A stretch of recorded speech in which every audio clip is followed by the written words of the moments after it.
The information presented in this podcast is not intended to provide medical or legal advice. It is not a substitute for professional medical advice.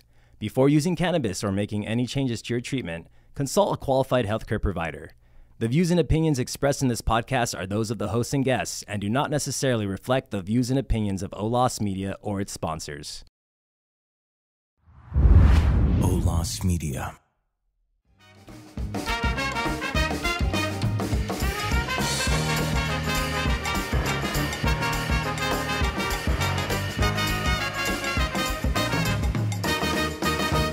This is Cannabis Enlightened with Dr. Leroy. Hello, everyone, and welcome to Cannabis Enlightened, once again brought to you by March and Ash.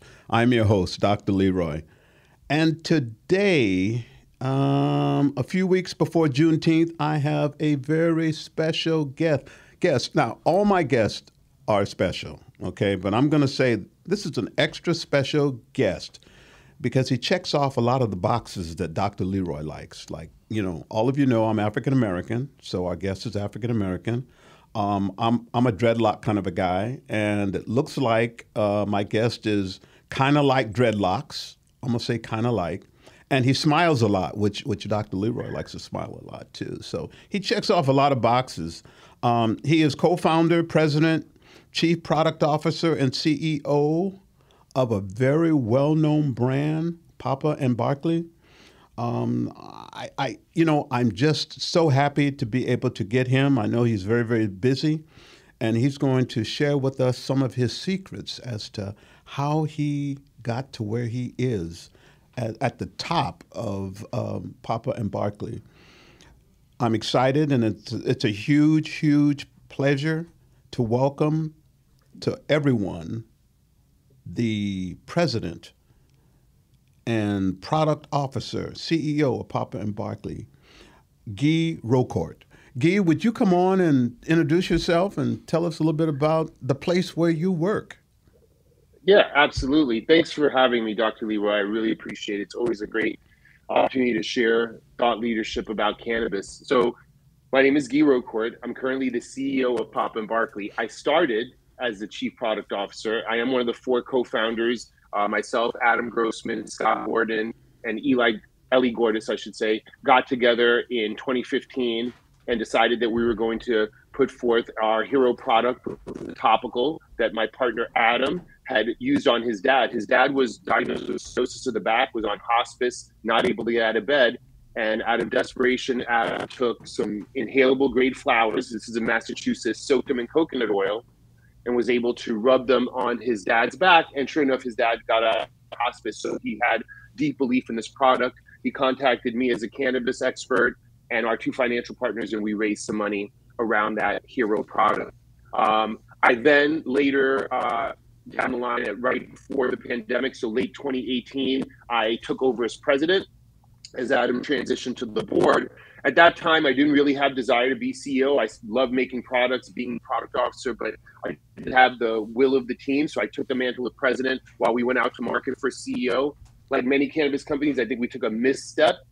Cannabis is pretty specific, and having CEOs translate from other industries is not that clear. More importantly, I think you need a lot of personal passion if you want to helm a cannabis company. So being a CEO for hire just doesn't work. But the board did go down that route, thinking that somebody that was a little bit more experienced would be more visible to the capital markets, et cetera, et cetera. Like I said, I didn't really, leadership, ever since I left the military, I'm a natural leader. I don't believe that you can't make me a leader. I have to gain the respect of those who I'm going to lead. So I already had that. But now that I have been promoted to CEO, I understand why people seek that title. I think people outside the company view that title differently. I don't feel like I have any more leadership in our company than I had before. But as CEO, all the buck does stop here. And it's been a pretty interesting ride these last 18 months. We have grown the company even in the face of headwinds. So that's a little bit about me, a little bit about Papa and Barclay. I could go on and tell you a little bit more about the company or myself if you'd like. So, Guy, something that really caught my attention, and I wanted to make sure I got it right, because as I see it written and as I've heard your name pronounced, I really got kind of confused and kind of scared because I want to talk to you. And your name, as it's spelled, it looks like Guy, G-U-Y, but you are referred to as Guy. What's happening with that? How did... Yeah, so Guy is actually a fairly common French name. My parents are Haitian. I'm a first-generation American. My parents immigrated here in the early 60s from Haiti. And my dad's name is also Guy.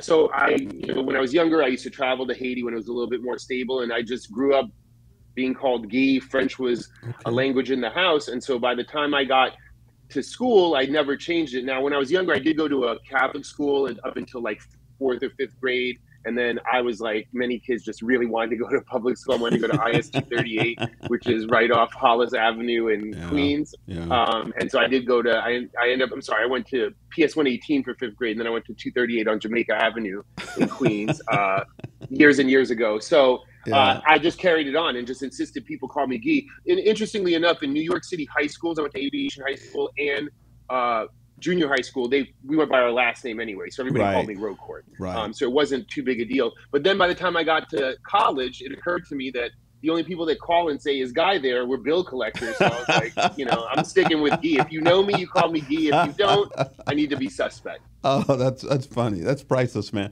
Well, you know what? You shared something once again that we have in common. I went to Catholic school for maybe up to the 8th grade or something. And I talked my father into letting me go to public school. And I very promptly, when I went to public school, I got in a fight, and then I had to be transferred to another school. Good Catholic boy. I didn't understand how playing the dozens is actually playing the dozens. I thought they were serious when they were talking about my mother. But Catholic, good old Catholic school.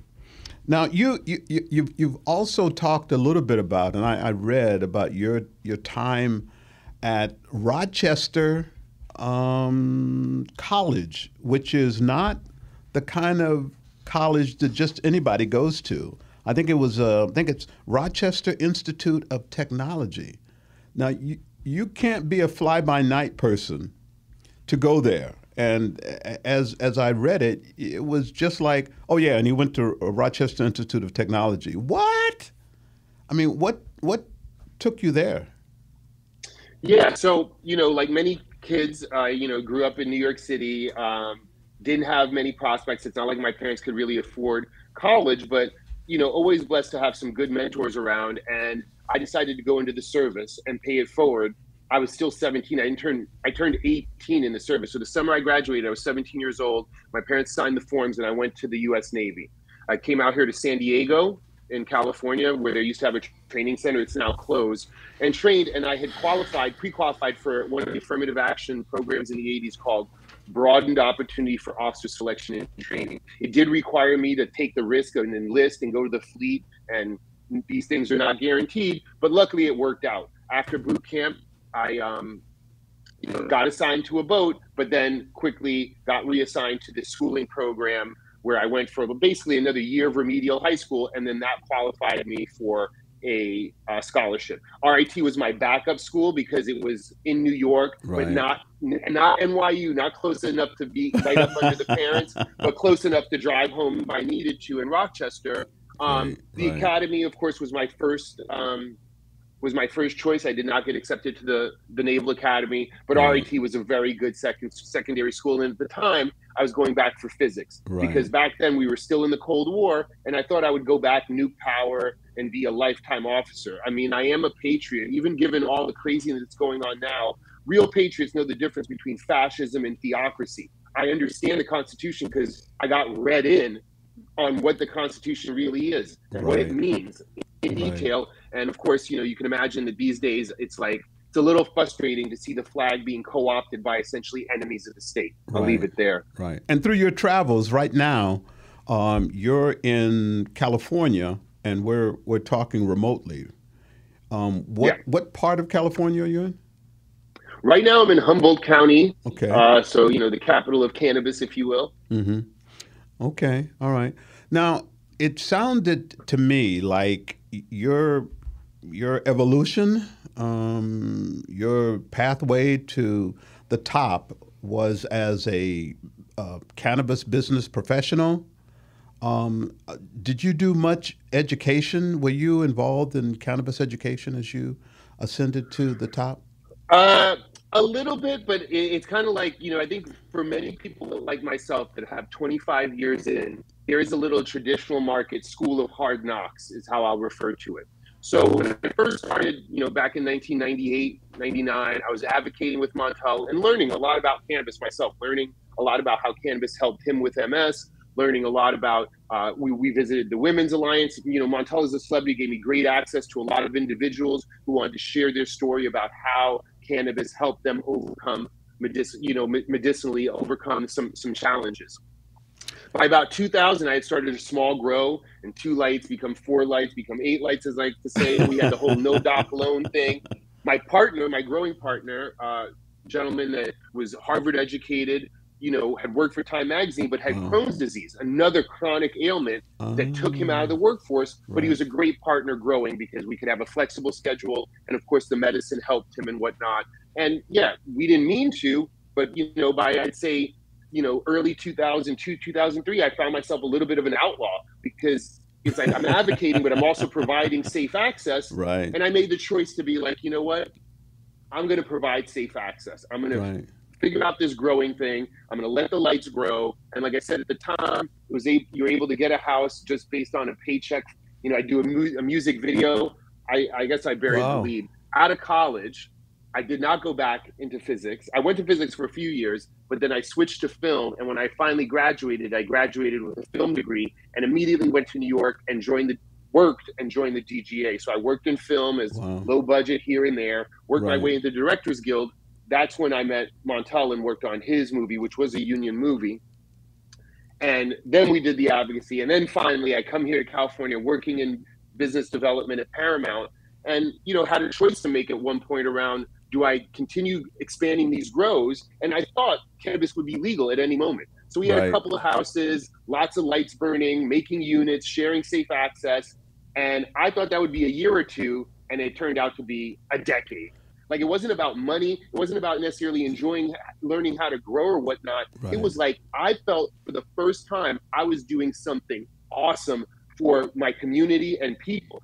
Previously I joined the military. I was in the entertainment industry, which isn't particularly helpful, right? And all of a sudden I find myself with the ability to be in an industry that truly provides love, honestly. And yes, I was an outlaw. And the way I define outlaw versus criminal is an outlaw is a person who stands outside the law because they believe the law is unjust. I think it's the most American thing you can do. And a criminal is just an opportunist. I found myself an outlaw wanting to change these unjust laws and present true love. It sounds to me like what really motivated you was the chance to do something that would help people. It's not for everybody. It doesn't always work, but it should be validated. And that just became my mission.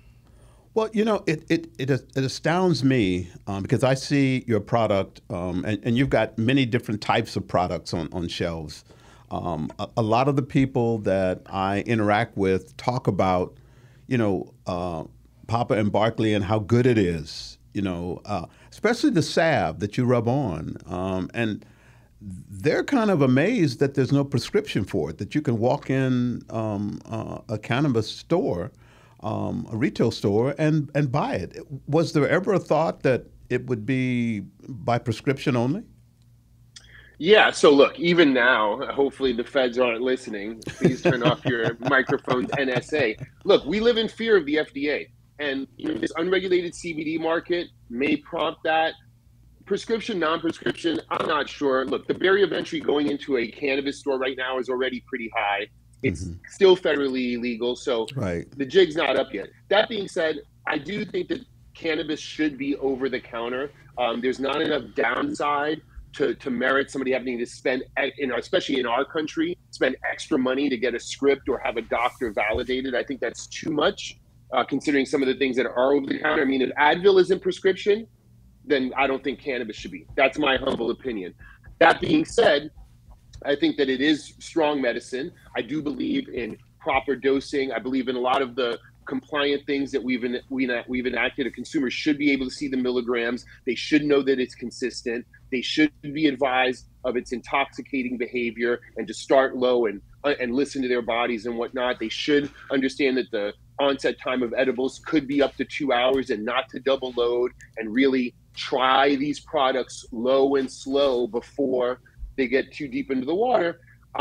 But as far as like prescription, as far as the Western paradigm, I don't think cannabis falls into that. Now, they think it's toxic, and obviously it's still Schedule 1, so we agree to disagree in terms of myself and the federal standpoint, and even the Association of Medical Doctors believes that cannabis is still a little toxic.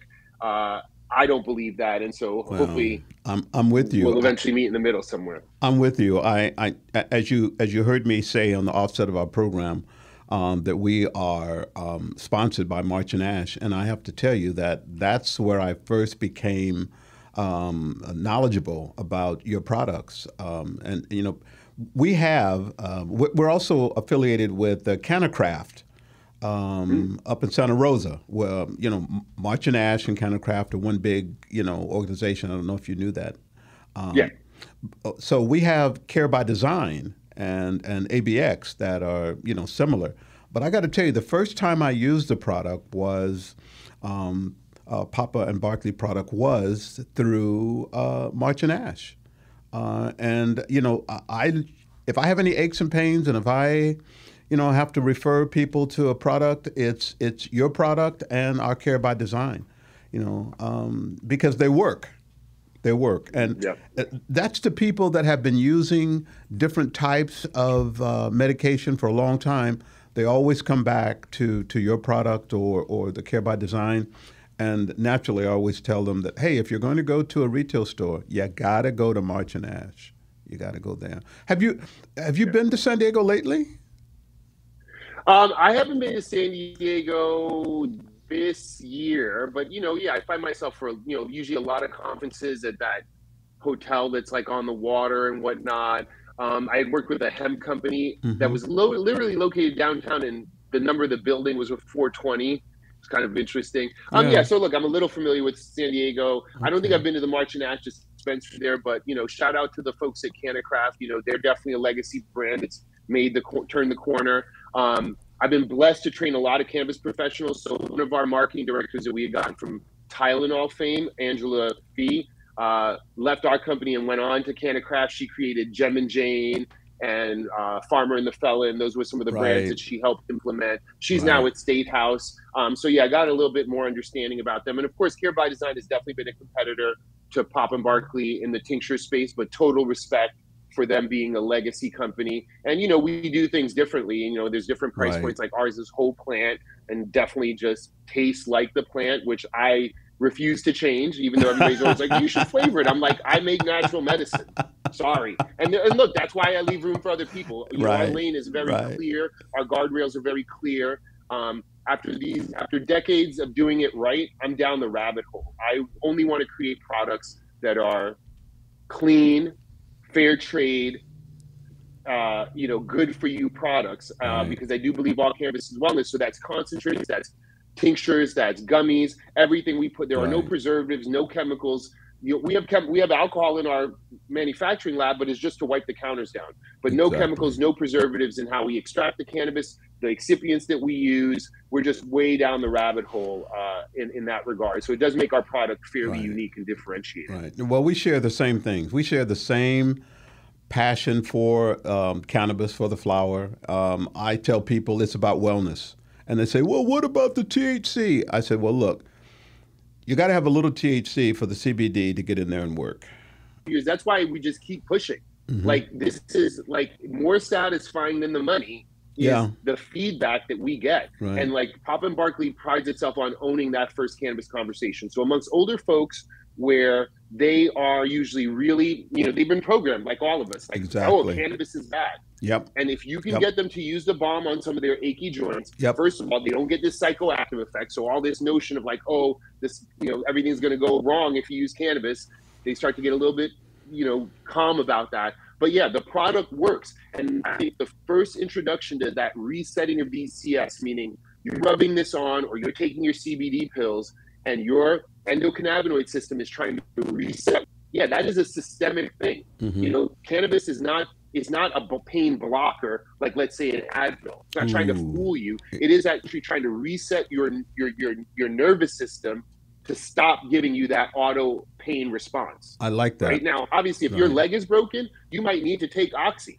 But once your leg is healing and it's like that throbbing pain, that's when you take cannabis, because yes, it's going to uplift your mood, kind of like make you worry less about the pain, but also kind of let your nervous system understand this is trauma. But that first conversation is super important, because if you can put a topical on and they can get past that, there's a chance that they'll take those CBD pills. And to your point, doctor, the CBD distillate that's out on the marketplace now is not a good product. You want to have a 30-to-1, which is what our national product is. It is allowed to have that 0.3% THC in your product. So a 30-to-1 ratio is a nationally legal product. You also want it to come from whole flower, because the notion that CBD comes from hemp is just a fallacy. That's just the feds, again, trying to befuddle it.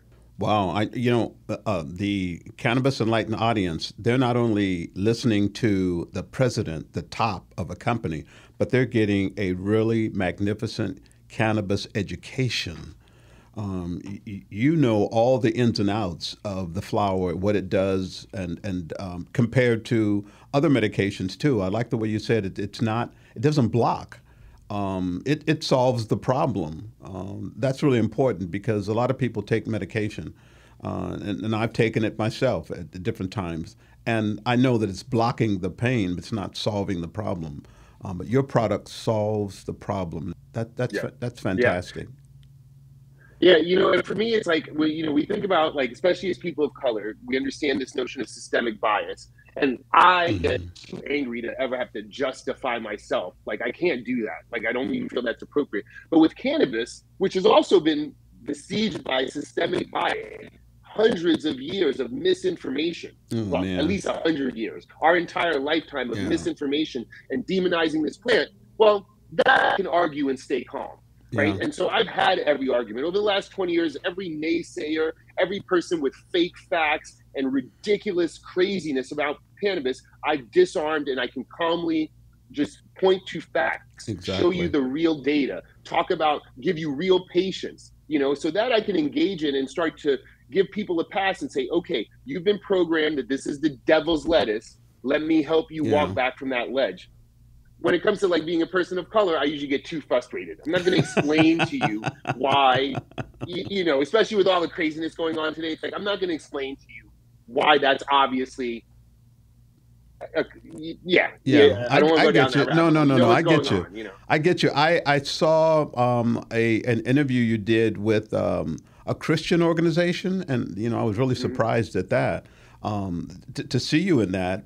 Surprised to see you in that because of your association with cannabis, but you did a magnificent job talking about cannabis and how cannabis, is relief. It's not against your religion at all, and I'm amazed at how well you put things, and as a professional in the cannabis site, it's hard to dispute the kind of things that you've said because it's the truth. You're talking about something that really, really solves the problem, really helps you, and really takes you to a different level. So I congratulate you. Before we get to the end of our interview, I congratulate you for your work. You said earlier you're a co-founder. Were you doing work from a chemistry standpoint on cannabis when you started? Yeah, so when I first met my partner, Adam, I had, luckily, blessings, raised this money with these venture capitalists who are just money people. And again, we're talking, I think right before the show, we were talking about, like, not all money is good money. Right. So my first money was real money that was like, they didn't care about cannabis at all. And I thought I was just about the money. Like, it's like, I was just like, oh, great, this is going to be an awesome opportunity, going to make a bunch of money. But I quickly realized that my heart had turned solid green. Safe access and pushing the truth were more important to me than any money. Like, we've been making money. Like, that's smart people in this country, hustlers, are going to hustle. Right. But to have integrity and put out and stick to truth, those things are priceless. Amen. So with my first partnership, I started to realize with my partners, okay, they're not about truth. They're only about the buck. And, this is just getting started. Denver was the first place to have that adult use, and it didn't roll out well. We still needed to fight even then. But I did get to set up a lab. I did get to start to kind of I say fake it till I make it, because my labs before were literally in homes. And when they called me, they didn't even come out to see my lab in California. They were like, do you think you can do this? So I flew out. I saw what used to be a bakery and turned it into a Class 1 Div 1 lab where we were blasting BHO. And I was wrestling with the fire department and trying to show them that what I'm doing is just as safe. We were next to a chop shop where they cut springs and did the lifted bouncing cars. I'm like, that guy's acetylene torch is more likely to blow up than my closed loop system. Be real about this, Mr. Fire Inspector. Luckily, I forget the guy's last name. It was Kevin something, but African-American fire chief in Colorado. And I dragged my Temesium, which those of you who don't remember what the Temesium is, it was one of the first closed loop extractors. It was passive. It had no pump. It just worked with ice to create the vacuum to recover the gas. This thing took forever. But I dragged it down there, and I was just like, we're going to have this conversation around real safety. You're a fire professional. You show me what I need to make sure this is safe. Now, they ran me through the ringer with wet and dry safety things. If this room ever went wrong, I'd be in foam and water at the same time. Whatever. I was ready to jump through hoops as long as somebody was ready to hear sanity. So by the time I met my partner, Adam, I definitely felt that I had transitioned from just a home scientist to an actual lab coat working scientist. We were already starting to look at short path distillation. We were already doing sauces and looking for diamonds and really working our vacuum ovens. But the aha moment of Papa and Barclay is we didn't need all that. What was the most profound about Papa and Barclay is, here it is, Adam had made this bomb in a crock pot. And it occurred to me, while as a young person, all I wanted was all the toys that I was denied during Prohibition. What got us through Prohibition was what grown in Grandma's garden and what was made in Grandma's kitchen. And I was like, you know what? I want to get back to that. That's what I've been doing all along. It's great that I could have all these chemicals and I could do all this stuff with vape pens and we could start doing distillate and whatnot. But what really got us, and the thing we should quantify as legalization kicks off, is original farm-to-table medicines like we created in the traditional market. So we start going down that rabbit hole. I thought it was obvious. And as you can imagine, the rest of the industry did what I call the race to the bottom. Everybody went distillate. Everybody went margin. And even now you go into a dispensary and the plant isn't there as much. Many of these products are not plant medicine anymore. Active pharmaceutical ingredients in terms of distillate THC, right? That is the bailiwick of pharma. And one day they will take it up and we'll get cannabis injectables. We'll get awesome new modern medicines based on cannabis. But for right now, since they are not here, universities are not researching this plant, I think we should stick to what we know, which is growing things in the garden and making things naturally. That's my personal opinion. Well, it's good that you're not really solid on, you have a solid opinion. I'd ask you to go back and go through your thinking so that you're more passionate about how you feel about cannabis. Listen, having this time with you, I'd like to get your take on some kind of worldly, noteworthy, political issues that are in the country that people are talking about with respect to cannabis. And I want to go back to something that I talked about at the front end. That's with this being Juneteenth. What's your take? What's your meaning of the Juneteenth? What does it mean to you? So, when I grew up in New York City, it wasn't really a thing that was on my radar, right? Obviously, so many of the issues we had, what really frustrates me as a 50-year-old man is that when I was 17, 18 in New York, all these problems were out there. The same issues we're dealing with were right there, and I believe we were solving them. I was a patriot. I drank the Kool-Aid. We're solving these things. Clearly, nothing has happened. But then I had obviously heard of Juneteenth. I'm very happy to be pushing that. It is a holiday. My company will be off on Monday the 19th. So it is it's a thing that I'm trying to understand. Systemic bias, like what's happened to the African American community, like what's happening to cannabis, is quite difficult to solve, right? It isn't just the one There is no one solve. So for me, I try to just honor the people who put it forth because they have, I think the intention was right. I think that like we need to honor our nation's history, good and bad, just like you would in a family. So I don't know if you're married, but like having been married now going on some 22 years, it's not always up. That would be a lie. And in fact, you wouldn't want that. There's ups and downs. And it's in the down parts that we learn and we grow stronger to move forward. Well, I look at national history the same thing. And when you hear these fools out here talking about CRT, which is just a term that they like to use, which isn't even really in elementary school, I want to go the other way. I want to be like, we should be teaching that in school. Now, that's too high bar when you think about critical race theory as defined. It's too much even probably for the high school student. But not to talk about American history and what happened during slavery and every single aspect of it in detail is not allowing those students to grow. It's not about being anti-American. America has ups and downs, just like any other good relationship. And it's in those down parts that we learn how strong we are, how strong we can be to overcome these things. And I feel that the reason why nothing has changed in the 30 odd years since I left high school is because we're not pressing hard on those things enough. It's not normalized. It should not feel shameful to talk about our history. True. Right. And when we look at those facts, it therefore wouldn't be shameful or it wouldn't be a point of contention to rename Fort Bragg. That was an opposite side of the war. I don't believe in that. Southern heritage is American heritage. And we as Americans fought a war to end slavery. And that's where it ends. And like that, there should be general acceptance of that. And an acceptance of a mistake makes that mistake a lesson. Ignoring it makes you a loser that makes mistakes. I agree. So we have an opportunity as our nation now to learn our lesson and finally move forward. So I think putting Juneteenth out there as a holiday is a reminder that, yeah, that's part of our national experience, and there's no shame in it. It happened. We honor it, and we move on stronger together. Let me get your take on something that is at the forefront of a lot of issues, and it probably goes along, not probably, it goes, in my mind, along with Juneteenth, social equity.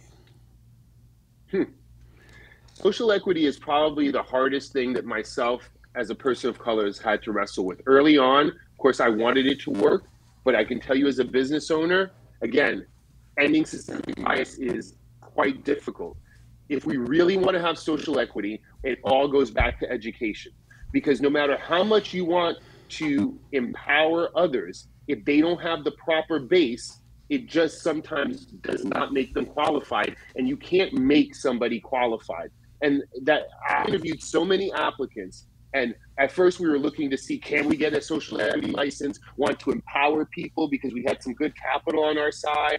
And you're sitting across from somebody, and look, I'm a person of color, they're a person of color, I'm trying to hear them, but look, I am blessed. My situation is quite fortunate. I think that, having first generation immigrant parents, they were a little bit more on the hustle and demanding of me. I think my decision to go to the military also allowed me then to get a higher education.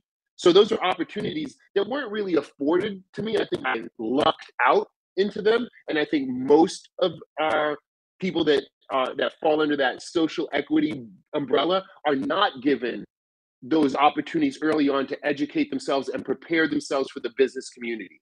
I think coming out of the traditional market where we literally watch the grass grow, changing to the corporate 9 to 5, cannabis people time is a real thing, right? And when all of a sudden I have half a professional crew and half a cannabis crew, and folks are not showing up on time and not acting professionally because they had years kind of like on the traditional market, those things all factored in, right? True.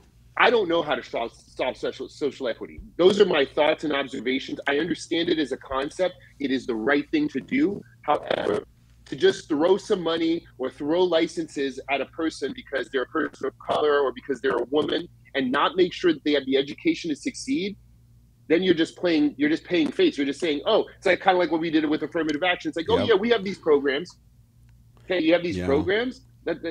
I'm sorry, undoing the years, and then now when you talk about the African American experience, I can say hundreds of years Exactly. biased, Exactly. it ain't going to be with just a couple of licenses. I'm sorry. Exactly. Exactly. I think we're in attuned to the same thing that a license without uh, one money and without some guidance, without education, without the support is a recipe for failure.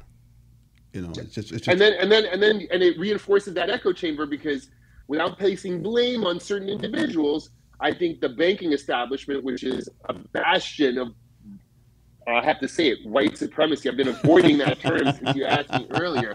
But I mean, look, honestly, when we look at some of the things that are happening in politics right now, the only thing holding these people together is white supremacy. And they are so down the rabbit hole that they'd rather bite their nose to spite their face. Because guess what? Poor people, that doesn't see color. And when you start cutting these services and cut opportunities, you cut education, all poor people suffer. Yes, people of color are disproportionately affected because there's more of us that are poor, but recognize all of us, the entire nation takes a step back when these things happen. Okay? So really forcing education and guidance to help those who did not have that as part of their upbringing is the first solve of social equity. But really, I'd rather see cannabis dollars going to educate people people of color, people that were disproportionately affected, right? So rather than like having some gentleman get out of jail and give him the money, I'd rather make sure that his son or daughter has a full ride to a good university, and so that they can start that next generation in earnest with all the tools that are needed to get the opportunities that might be afforded them. Well, you mentioned banking, so I can't let you go without asking you about your opinion of 280E. Yeah, I mean, look, I often use this term called cannabis shame.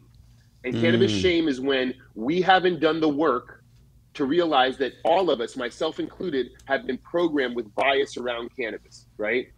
And you hear it, even in our industry. There's still people out here saying marijuana. Right. Marijuana is like the N word to me. Amen. Right? It's Amen. a word that was constructed to make us feel bad about ourselves, right?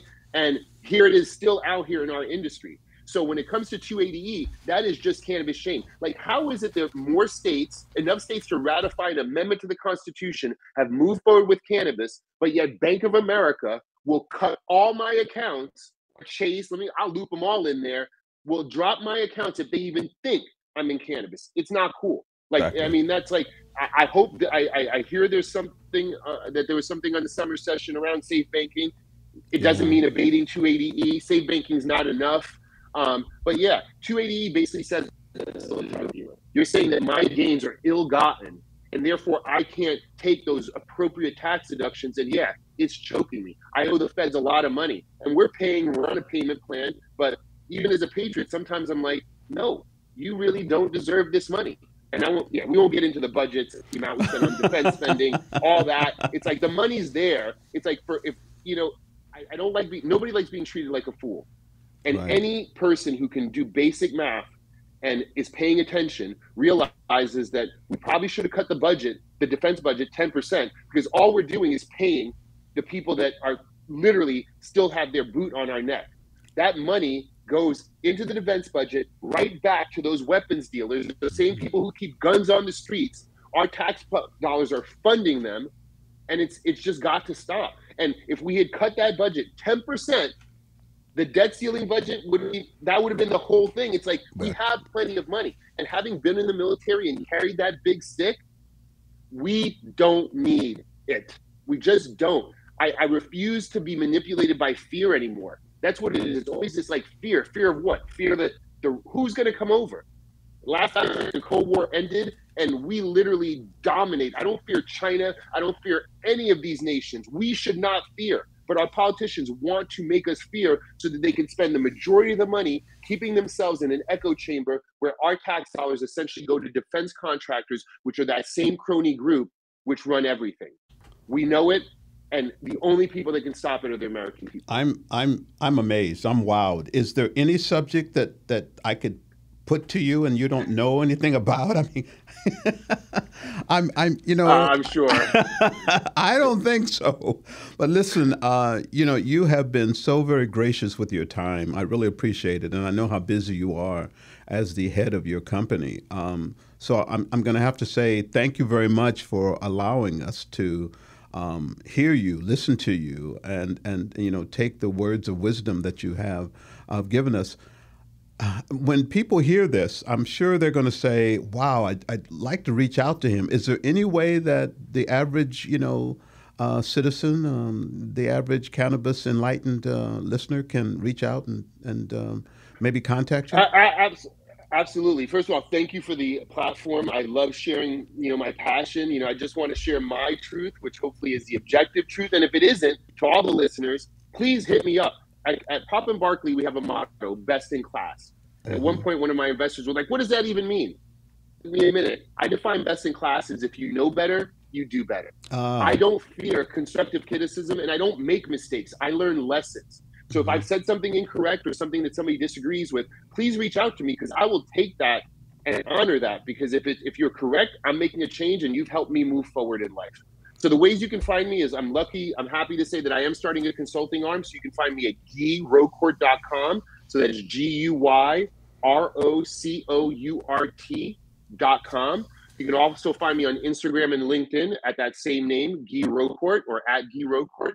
And then, of course, you can find me at Pop and Barclay, popandbarclay.com, and at Pop and Barclay, at P&B Kitchen, and at Papa Select, which are our sub brands. All those ways I'm out here, somewhat of a public figure, but definitely reach out to me, whether it's on the Instagram, whether it's through my new website at GuyRocourt.com. I'm always open for questions, always open to share thought leadership. So for those people who are trying to get into cannabis or would like to, understand more about what clean cannabis and solventless means and how we can keep the farm in the dispensaries, please reach out. I'd love to chat, love to continue to share thought leadership, because that is the most fulfilling part. Like money, we're going to make it, but touching hearts and minds, changing individuals so that the group think of fear is eliminated, teaching each person to be strong in their own in their thoughts and expressing those thoughts, because we have people out here not voting. We all know the truth. And if we all got out here and actually used our voice, we would see the world. We would breathe in, speak the world into existence. Because right now, the only people talking are these loud chaos mongers, and we're all going to suffer for that. Well, you are definitely not a somewhat of a public figure. You are a public figure who has definite opinions, and a person that talks the truth and passionate about cannabis, the flower, and wants to do whatever he can to make sure that people know the truth and use the product, its wellness, and it's good for you. Once again, thank you very much, Guy, for spending this time with us. I appreciate it. I'm look forward to getting back with you at another time. If you have any definite positions on the subject, maybe I'll wait until you're a little bit more positive, right? I don't think I've ever met someone that's more positive and motivated and determined than you are, and I appreciate the time you spent with us. Thank you very much. This has been. Doctor. You're welcome. To listen to this episode and all of season 1 and 2, go to olismedia.com. Also, by all means, feel free to reach out to me with any questions, comments, recommendations, or just to say hi at dr.leroy@cannabisenlightened.com. And above all, keep in mind that cannabis is a way of life and that knowledge is definitely power.